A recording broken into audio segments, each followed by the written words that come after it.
One of two suspects from the school shooting near Denver, Colorado, has just appeared in court for the first time. The other suspect has not yet had a hearing. One student was killed during the attack, which also left 8 people wounded. CNN's Scott McLean is joining us now with details. Scott, what's the latest? Hey, Wolf, one of those suspects, an 18-year-old, was in court today. His hair was dyed purple. He kept his head down and only spoke when responding to the judge. Now, the prosecution asked for more time, and so there won't be any formal charges filed until Friday. Police are pretty unclear about any of the potential motives here, but witnesses say there is no doubt who helped stop these shooters: a private security guard and a student named Kendrick Castillo.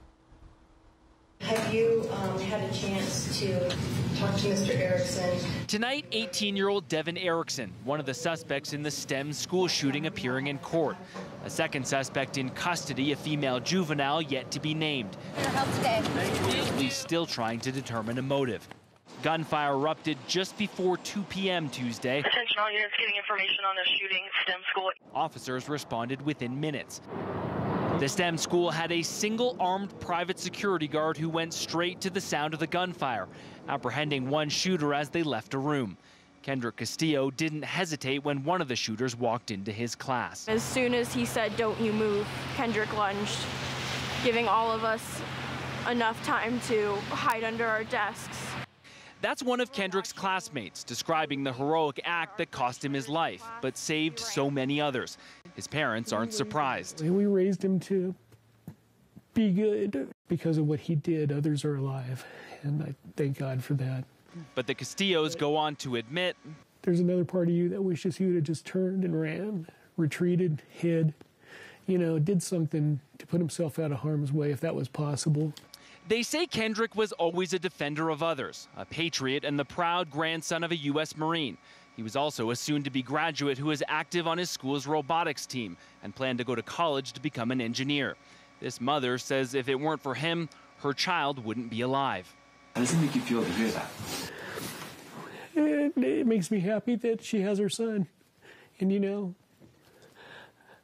but it makes me sad that mine's not here. In fact, his parents say when they heard of the shooting, they tried calling Kendrick's cell phone.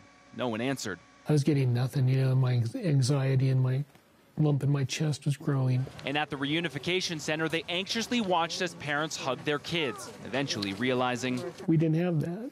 For all units, we have a shooter in room 107. A student's cell phone was recording as students first heard this. Attention, please. Lockdown. And then this. Please.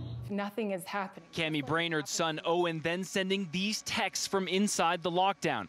You can't keep her updated, he says, because we have to keep our hands free.